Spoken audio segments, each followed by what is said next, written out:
नमस्कार, स्वागत है आपका। आप देख रहे हैं विशेष, आपके साथ हूं मैं नेहा बाथम। पहाड़ों पर भयंकर तरीके से बारिश हो रही है। नतीजा ये हुआ है कि पहाड़ टूट रहे हैं, दरक रहे हैं, लगातार भूस्खलन और फ्लैश फ्लड वहां हो रहे हैं। बादल फटने की घटनाएं हो रही हैं, पहाड़ों से बड़े बड़े बोल्डर और पत्थर गिर रहे हैं, लोगों के जान माल का भारी नुकसान हो रहा है। सबसे ज्यादा बुरा हाल जम्मू कश्मीर का है। वहां बीती रात पुंछ के लोरान इलाके में फ्लैश फ्लड आया और लैंडस्लाइड हुई। तस्वीरों में आप देखिए कैसे इस हादसे में 7 लोगों की जान चली गई है, किस कदर वहां पर हादसे में लोग त्राहिमाम कर रहे हैं। लोरान के 2 माइल ढोक में यह घटना हुई है, जिसमें पीड़ित मलबे के नीचे ही दब गए। कड़ी मशक्कत के बाद वहां पर स्थानीय लोगों ने मदद पहुंचाई। अब तक 3 लोगों के शवों को बाहर निकाल लिया गया है। राहत और बचाव दल बाकी लोगों की तलाश कर रहा है। जम्मू कश्मीर में लगातार बारिश हो रही है। पुंछ, राजौरी, किश्तवाड़ सबसे ज्यादा प्रभावित बताए जा रहे हैं। और चिंता की बात यह है कि मौसम विभाग ये कह रहा है कि अभी आने वाले 24 से 36 घंटे तक ऐसे ही भारी बरसात रह सकती है।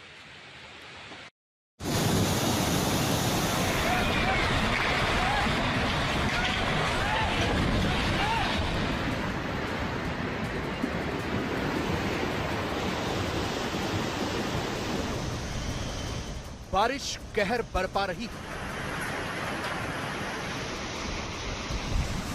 खास तौर पर जम्मू कश्मीर के पहाड़ी इलाकों में तो कोहराम मचा हुआ है।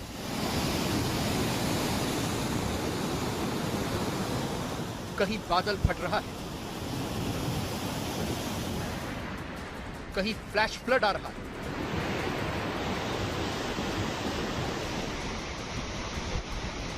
कहीं पहाड़ों से पत्थर गिर रहे हैं,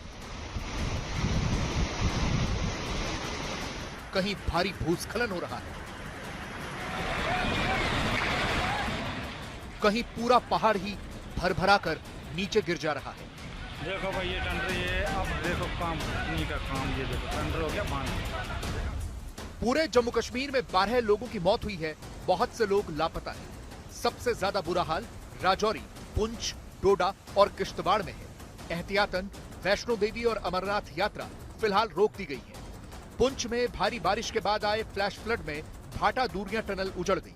राजौरी में खेवड़ा नाला ओवरफ्लो हो गया, जिसका पानी कई कॉलोनियों में घुस गया। फ्लैश फ्लड में कई गाड़ियां बह गई और कई घरों को नुकसान भी पहुंचा है।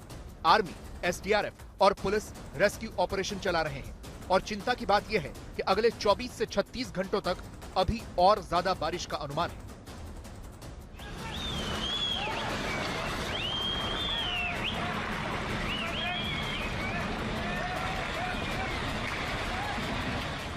ये पुंछ की तस्वीरें हैं, जहां एक प्रोजेक्ट के ऊपर पूरा का पूरा पहाड़ ही गिर गया। नीचे मशीनें दिख रही हैं, पूरा सुरंग प्रोजेक्ट है, लेकिन ऊपर से भूस्खलन हो गया। भारी बारिश से मिट्टी कच्ची हो गई और पूरा पहाड़ ही नीचे गिर गया। ऊपर बहुत से घर बने हुए हैं, जिनमें दरारें आ गई हैं।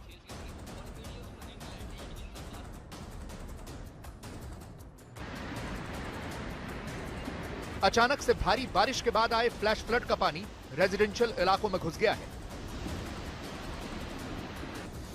इसी तरह से यह तबाही भी पुंछ में ही हुई है। यहां पुंछ नेशनल हाईवे 144 को बनाने का काम चल रहा है। यह कंपनी यहां पर 35 किलोमीटर की सड़क बना रही थी, लेकिन अचानक से रात में भारी बारिश के बाद बाढ़ आ गई। यहां काम कर रहे मजदूरों की जान किसी तरह से बच गई, लेकिन उनकी मशीनें, बाकी सामान सब कुछ बह गया। अंदर सीमेंट का गोदाम था, जिसमें 5000 से ज्यादा सीमेंट के बैग थे। इतना पानी आया कि सब कुछ खराब हो गया। पे रोड बनाना है, हमारा काम है। 35 किलोमीटर का रोड हम बना रहे हैं, हाँ, NH 144 से। और सर इसमें काफ़ी करीब जो रात को पानी आए हैं, फ्लड आए हैं, उसके काफ़ी हमारे मटेरियल नुकसान हुए हैं। और नए नए टायर हमारे चले गए हैं, नदी में बह गया है। ऑयल भरा हुआ ड्रम था, वो नुकसान हो गया है। उसके बाद मैकेनिकल के पार्ट थे बहुत, वो नदी में चले गए हैं सर। बाकी सीमेंट गोदाम के हमारे 5-6 हज़ार बैग वो पूरा जम गए हैं, पूरा पानी उसमें भर गया था गोदाम में। हमारे मटेरियल क्वालिटी से ऑपरेटर्स दह गए हैं हमारे। यहाँ एसजीआई कंपनी पिछले 3 साल से पुंछ नेशनल हाईवे को बनाने का काम कर रही है, लेकिन बीती रात इस फ्लैश फ्लड से इनका भारी नुकसान हुआ है। यह पुंछ का बफलियाज इलाका है। यहाँ भी भयंकर बारिश के बाद बादल फटा और फ्लैश फ्लड आ गया। पूरा रास्ता, स्कूल, सब जगह मलबा भर गया है।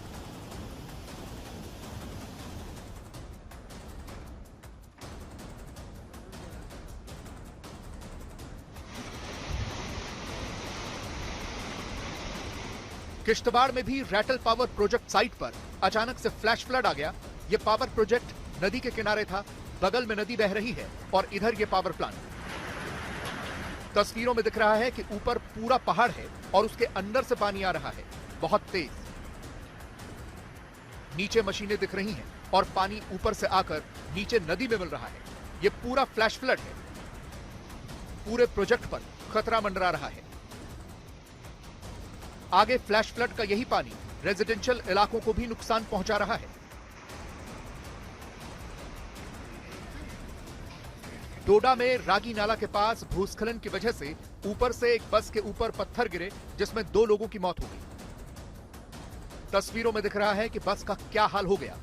पूरी तरह से बस पिचक गई है। चलती बस पर अचानक से पहाड़ के ऊपर से पत्थर आकर गिरे। लगातार पहाड़ों से होते भूस्खलन की वजह से अभी यह हाईवे बंद कर दिया गया है। यहां राजौरी में नदी में आई बाढ़ की वजह से एक पुल भी टूटा है और बहुत सा नुकसान हुआ है। नदी लगातार उफान पर है। आज भी बारिश हुई है। जिस वक्त मैं जहां पर मौजूद हूं, ये राजौरी का एक अहम ब्रिज है और ये ब्रिज करीब 10 गांवों को हाईवे से जोड़ता है। मगर अफसोस कि इस ब्रिज का एक हिस्सा जो है वो पूरी तरह से टूट चुका है। तस्वीरों में मैं आपको दिखाना चाहता हूं। आप यहाँ देख सकते हैं किस तरह से ये हिस्सा जो है पूरी तरह से इस ब्रिज का टूट चुका है। अभी उफान पर होने के बाद जब इस ब्रिज के नजदीक पानी पहुंचता है तो इसका आधा हिस्सा जो है वो इस तरफ वाला वो बहा के साथ में ले जाता है, जिस कारण अब लोगों का आना जाना बंद हो चुका है।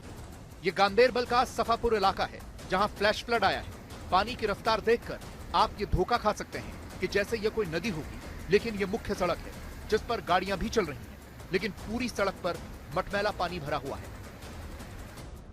श्रीनगर शहर में भी भारी बारिश हुई है, इतनी कि यहां के प्रसिद्ध लाल चौक एरिया में पानी जमा हो गया।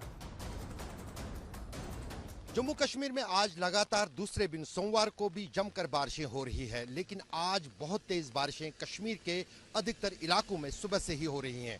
नदियां उफान पर हैं, यहां तक कि अमरनाथ यात्रा को आज दूसरे दिन भी फिलहाल स्थगित कर दिया गया है, क्योंकि अमरनाथ गुफा के आसपास इलाकों में कल से ही तेज बारिशें हो रही है। मौसम विभाग ने चेतावनी जारी की है कि आने वाले 2 दिन तक कश्मीर के अधिकतर इलाकों में इसी तरह तेज बारिशें होंगी और खासतौर से जो कश्मीर के पहाड़ी इलाकों में नदी नाले हैं वो उफान पे हैं। जहलिम नदी के पानी का स्तर भी लगातार सुबह से ही बढ़ रहा है।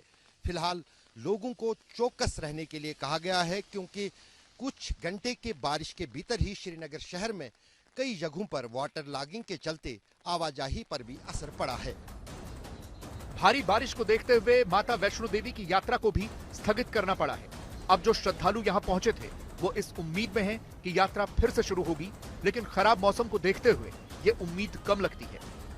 हमारी एनिवर्सरी है तो मैं सोचा माता रानी के दर्शन कर लेंगे, पर पता चला कि यहाँ पे सब कुछ बंद किया हुआ है, तो कुछ कर नहीं सकते हैं। सिर्फ उम्मीद है। अब बोल रहे 3-4 दिन लगेंगे, पर यू नेवर नो कि कब तक टाइम लगेगा। यहाँ अस्थायी रूप से बंद किया गया है, 2-3 दिन लगेंगे खुलने में। अभी दर्शन करने में थोड़ा दिक्कत हो रही है। आए थे यहाँ उम्मीद से लेके कि माता रानी के दर्शन होंगे, लेकिन अब कुछ ऐसी आपदा आ गई है। सर मेट्रोलॉजिकल डिपार्टमेंट ने बोला है कि काफी बरसात है, ऊपर दिक्कतें आई हैं, परेशानियां आई हैं, तो अब थोड़ा सा दुख तो लगता है। अब क्या कर सकते हैं। उधर खराब मौसम की वजह से उत्तराखंड में 4 धाम यात्रा भी रोक दी गई है। लगातार बारिश की वजह से केदारनाथ यात्रा भी प्रभावित हो रही है। केदारनाथ हाईवे और केदारनाथ पैदल यात्रा मार्ग पर भी भूस्खलन हो रहा है। यात्रियों की सुरक्षा को देखते हुए फिलहाल अग्रिम आदेशों तक केदारनाथ यात्रा को रोका गया है और यात्रियों से सुरक्षित स्थानों पर रुकने की अपील की गई है। मौसम विभाग ने वर्षा की भारी चेतावनी जारी की गई थी, जिससे कि जनपद में रात भर रुक रुक करके बारिश हो रही है और केदारनाथ और बद्रीनाथ हाईवे पर जगह जगह लैंडस्लाइड होने की स्थिति बनी हुई है और यात्रियों की सुरक्षा को देखते हुए और यात्रियों को सुरक्षित स्थानों पर रोका जा रहा है।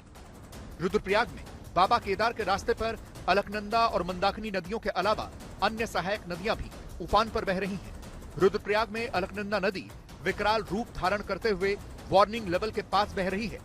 नदी किनारे के सभी घाट डूब गए हैं। अलकनंदा नदी से 30 मीटर दूर भगवान शिव की विशाल मूर्ति भी जलमग्न हो चुकी है। पैदल यात्रा मार्ग सहित केदारनाथ हाईवे पर जगह जगह भूस्खलन हो रहा है और यात्रियों को भारी परेशानियों से गुजरना पड़ रहा है। यात्रियों की सुरक्षा को देखते हुए आज के लिए केदारनाथ यात्रा को फिलहाल अग्रिम आदेशों तक स्थगित किया गया है। उधर असम में भी बाढ़ कहर बरपा रही है। खास तौर पर अपर असम के जिले बाढ़ से सबसे ज्यादा प्रभावित हैं। यहां इतनी बारिश हुई है कि मुख्य नदियों के अलावा उनकी सहायक नदियां भी उफान पर हैं। बहुत बुरा हाल है। करीब 20,000 से ज्यादा लोग इस बाढ़ से प्रभावित हुए हैं। आज तक संवाददाता पूर्णा विकास की ये रिपोर्ट देखिए।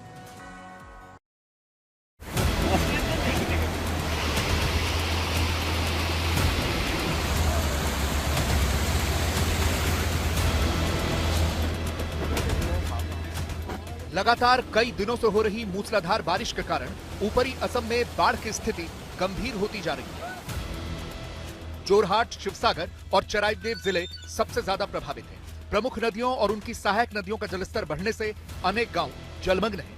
कई सड़कों और तटबंधों को नुकसान पहुंचा है। हजारों परिवारों को सुरक्षित स्थानों पर शरण लेनी पड़ी है। इस वक्त ऊपरी असम में 20,000 से ज्यादा लोग बाढ़ की वजह से प्रभावित हैं। जो लोग इस बाढ़ में फंसे हुए हैं उन्हें सुरक्षित निकालने के लिए नावों का सहारा लिया जा रहा है। इन नावों में छोटे छोटे बच्चों के अलावा लोगों के जानवर भी हैं। एक परिवार तो अपने साथ बकरियों को बचाकर लाया है। एम्बुलेंस भी इसी बाढ़ के पानी में चल रही है। समस्या यह है कि जहां पानी कम है वहां तो एम्बुलेंस पहुंच रही है, लेकिन जहां पानी ज्यादा है वहां कैसे जाएगी। जोरहाट जिले में भोगदोई नदी खतरे के निशान से ऊपर बह रही है, जिससे निचले इलाकों में व्यापक जलभराव हो गया है। बोरीगांव क्षेत्र का तटबंध बाढ़ के पानी से ऊपर बहने लगा है, जिसके बाद पानी रिहायशी इलाकों और कृषि भूमि में घुस गया। कई गांव पूरी तरह से जलमग्न हो चुके हैं। अभी भी देख रहे हैं कि पानी का फ्लो जितना सुबह में था, दोपहर को था, उससे ज्यादा हो रहा है। अगर रात भर ऐसे ही सिचुएशन रहा तो परिस्थिति अधिक भयंकर हो सकती है।